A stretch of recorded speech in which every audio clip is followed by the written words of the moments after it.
franc for your thoughts. In America, they'd bring only a penny. I guess that's about all they're worth.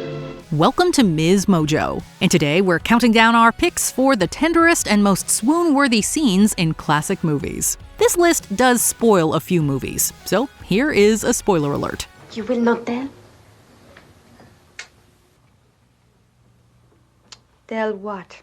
How can I know what goes on 12 feet over my head? Number 20, La Vie en Rose, Sabrina. Suppose you sing that song again. Slowly. When looking back at the trajectory of Audrey Hepburn's path to Hollywood icon, Sabrina is one of the first stops. Hepburn stars as a chauffeur's daughter in love with a man who doesn't return her affection. Instead, the man's older brother falls for her. How do you say, my brother has a lovely girl? Mon frère a une gentille petite amie.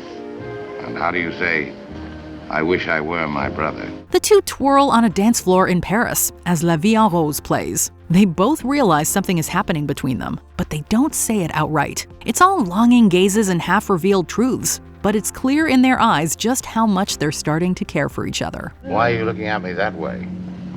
All night long I've had the most terrible impulse to do something. Oh, never resist an impulse, Sabrina, especially if it's terrible. Number 19, Peter admits his feelings for Ellie. It happened one night. Do you love my daughter?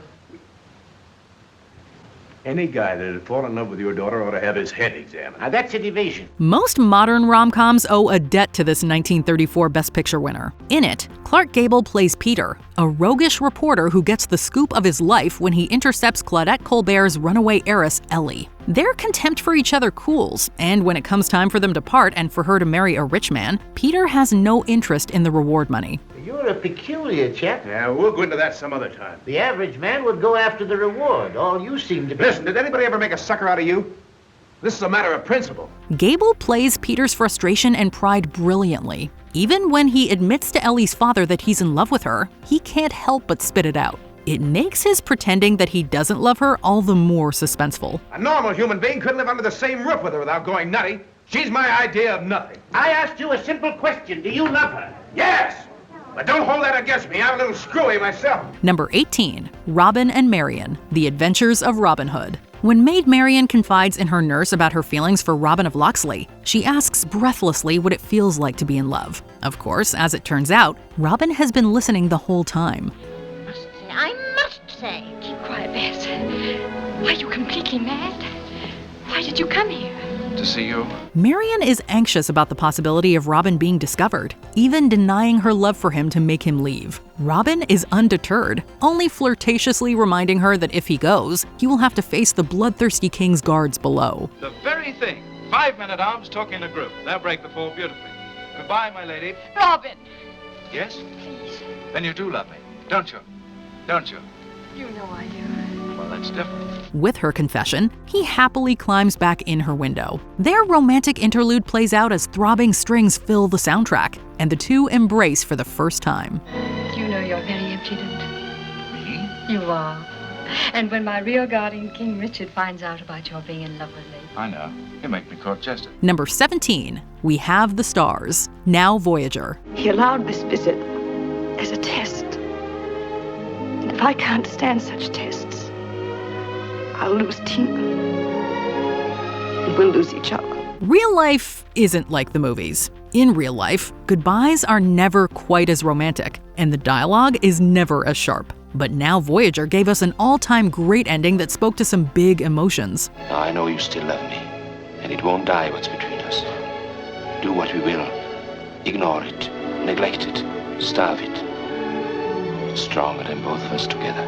At the end of this Bette Davis classic, the man she once loved comes back into her life. For reasons that feel incredibly unfair, they can never be together. Instead, Davis's character reminds them both that the sacrifice is worth it. Her reply to his question about whether or not she'll be happy is as heartbreaking a line of dialogue as Davis ever spoke. Oh, Jerry, don't let's ask for the moon. We have the stars. Number 16, Reunited, City Lights.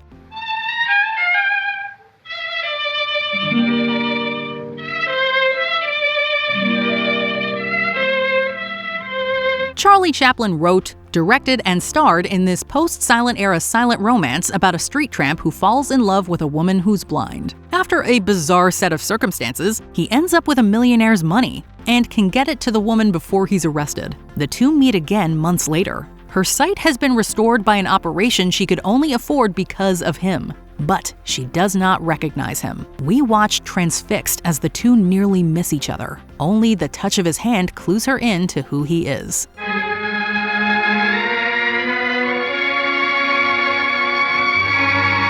Number 15, Shall We Dance? The King and I. Just being introduced, I do not know you well, but when the music started, something drew me to your side. Rodgers and Hammerstein were known for a certain brand of polished and highly romantic musicals, where music became the bridge between even polar opposite people. A visiting governess, Anna Leonowens, finds herself falling for the brusque but handsome King Mongut of Siam. Their words clash constantly, but here is where they make an undeniable connection. Like this. No? Yes. Come. Her lesson in dance and English customs turns into a sweeping and unforgettable dance across his opulent palace. His enthusiasm and her sudden shyness mark a huge transformation in their relationship. Whatever walls of propriety were up before are tumbling down with every step. Come. We'll do it again. Number 14, Shut Up and Deal, The Apartment. Are you all right?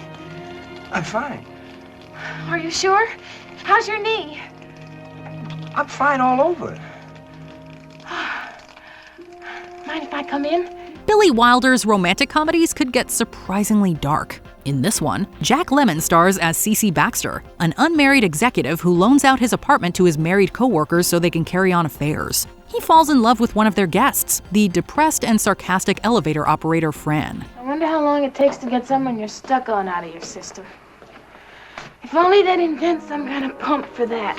Realizing that she loves him, Fran runs to tell Baxter, but is terrified when she mistakes the sound of a cork popping for a gunshot. Once they're alone together, Fran cuts right through the mush, ending the movie with a quip instead of the traditional kiss as the credits roll. I love you, Miss Kubelik. 3. Queen. Did you hear what I said, Miss Kubelik? I absolutely adore you. Shut up and deal. Number 13, You Were Meant for Me, Singin' in the Rain. Kathy, I'm trying to say something to you, but I'm such a ham. I guess I'm not able to without the proper setting. What do you mean? Well, come here. There's a reason it's considered the best of the classic Hollywood musicals. Singin' in the Rain brings to life a love story set during Hollywood's transition to the sound film era. Gene Kelly and Debbie Reynolds' love story is punctuated by dance numbers that are equal parts rigorous and effortless. Life was a song, you came along, I've laid awake the whole night through. The two meet and share a song on an empty studio set, which springs to life all around them. As they dance in and out of pools of colored lights and match step by step, it's not just a great dance sequence, it is a tribute to the magic of movies. And they meant you just for me. Number 12, The Phone Scene, It's a Wonderful Life. You know, I didn't come here to... What did you come here for then? I don't know. You tell me. You're supposed to be the one that has all the answers. You tell me. Why don't you go home? That's where I'm going. I don't know why I came here in the first place. Having had a fight, George Bailey and Mary Hatch are about to potentially part ways forever when a chance phone call from an old friend comes through. To hear him on the phone, they have to stand achingly close to each other while the friend yammers on. The whole time, they can barely contain the building tension. Will you tell that guy I'm giving him the chance of a lifetime? Do you hear? The chance of a lifetime. He says it's the chance of a lifetime. Modern viewers expecting a wholesome Christmas classic might be surprised at how intense and passionate the whole scene is. The end result turned out to be so passionate that censors demanded part of it be cut from the film. I want to do what I want to do. And you're... George.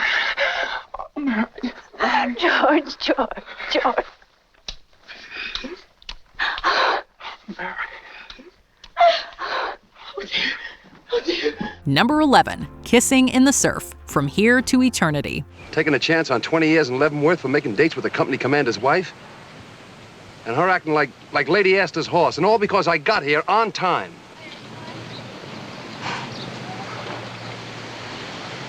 Well, on the other hand, I've got a bathing suit under my dress. Nowadays, the sight of Deborah Carr and Burt Lancaster frolicking on a beach and kissing in the hot sand is so heightened it's almost a parody of other scenes. That's proof of how this moment infiltrated pop culture. Marge.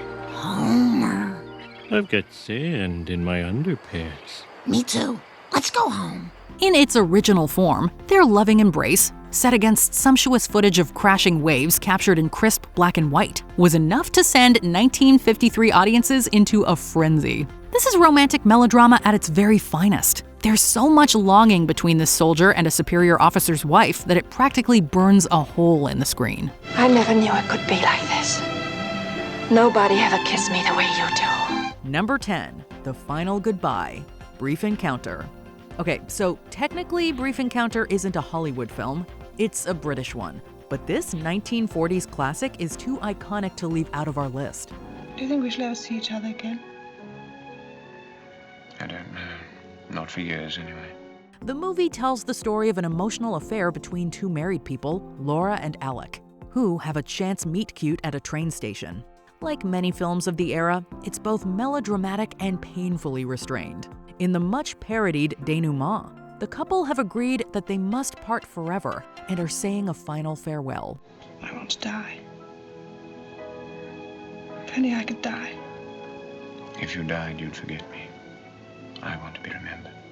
However, they're interrupted by a friend just as Alec's train arrives and are therefore denied those longed-for last moments together.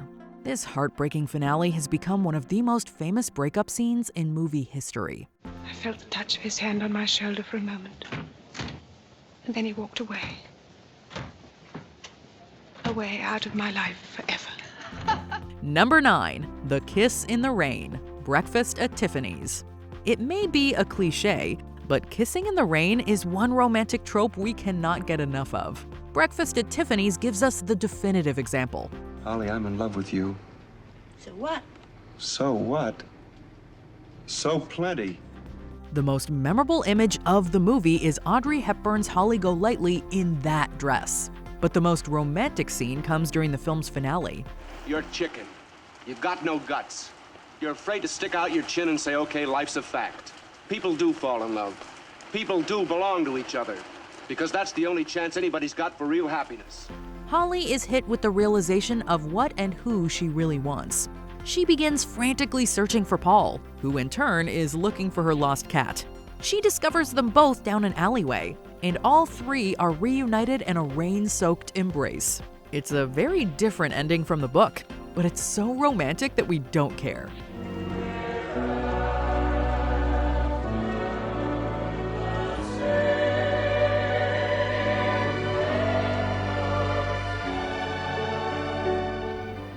Number 8, You Should Be Kissed, and Often, and by Someone Who Knows How, Gone with the Wind. I love you more than I've ever loved any woman. And I've waited longer for you than I've ever waited for any woman. There are an abundance of passionate scenes in this epic romantic saga, although some of them are pretty problematic. Still, Rhett Butler and Scarlett O'Hara remain one of the most iconic movie couples of all time. You're coarse, and you're conceited. And I think this conversation's gone far enough. They're always at cross purposes and they fight like cat and dog, but there's no denying that chemistry. For Rhett and Scarlett, it's not always the big dramatic moments that are the most romantic. We love it when they're playfully sparring together, as in this memorable scene. She tries all her tricks on him and he gives as good as he gets. No, I don't think I will kiss you. Although you need kissing badly. That's what's wrong with you. You should be kissed and often, and by someone who knows how. Well, I suppose you think you are the proper person. I might be, if the right moment ever came.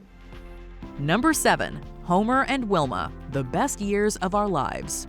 This epic drama film is not the best-known Hollywood movie today, but back in the 1940s, it was a commercial and critical success. The plot follows 3 men who are returning to civilian life after World War II. I wonder how Homer will make out with that girl of his, Wilma. I hope Wilma is a swell girl. The most touching storyline involves Homer, a young middle-class man who has lost both his hands in active service. He worries that his fiancée Wilma will no longer want him. You don't know what it'd be like to have to live with me. To have to face this every day, every night. But I can only find out by trying. And if it turns out I haven't courage enough, we'll soon know it. In a beautifully tender sequence, Homer lets his guard down and shows Wilma the reality of his new life.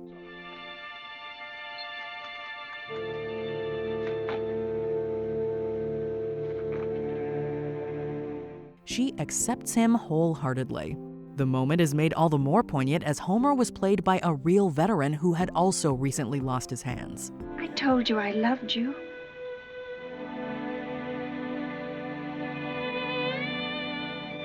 I love you, Wilma. I always have, and I always will. Number 6. Maria dances with the captain, The Sound of Music. The Sound of Music's romantic duet was famously filmed in silhouette, as the lead actors got the giggles and struggled to keep a straight face. However, they did manage to hold it together for our favorite romantic moment of the movie, when Maria and Captain Von Trapp dance the Ländler.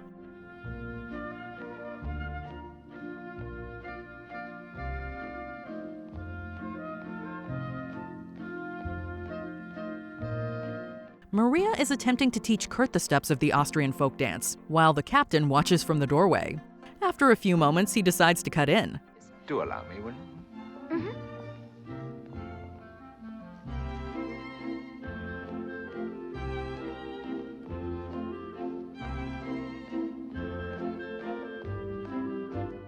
It's a beautifully understated scene that tells us all we need to know about the couple's feelings for each other.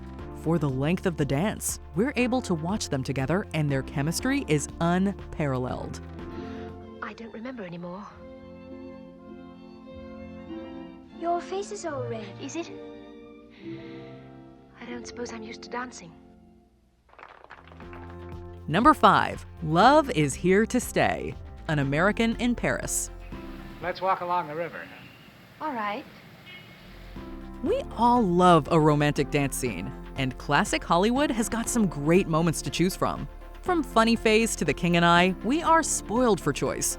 However, since Paris is known as the City of Lovers, we had to include this swoon-worthy scene from An American in Paris. Gene Kelly's leading man Jerry begins by serenading Leslie Caron's Lise with the George Gershwin jazz standard Love is Here to Stay. Together we're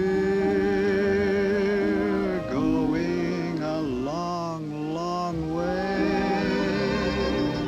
Of course, these two talented dancers are soon turning the moonlit Seine riverbank into their own private stage. They give us a picture-perfect routine that showcases the talents of both while still maintaining the tender intimacy of new love.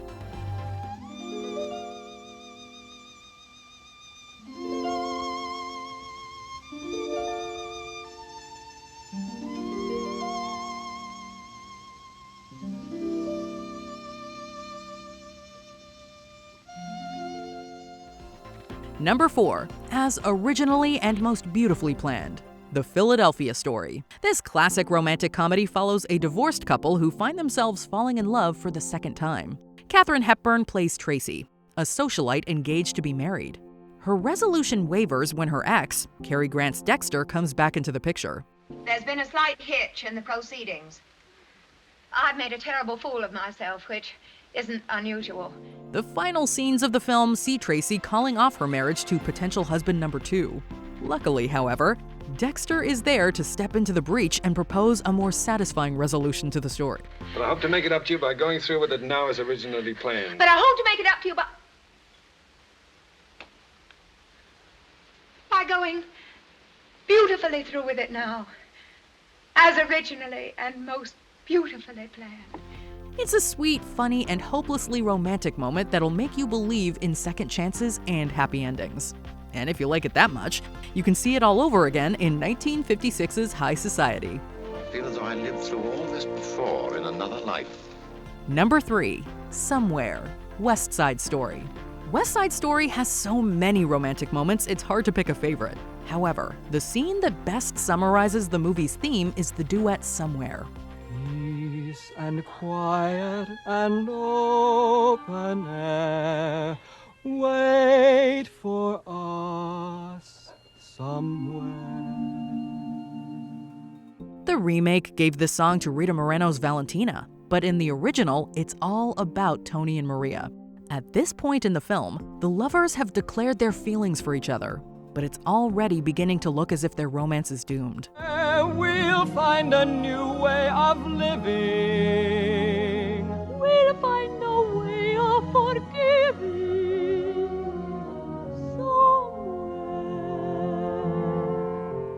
Somewhere is a heartfelt love song with lyrics that are both hopeful and tragic.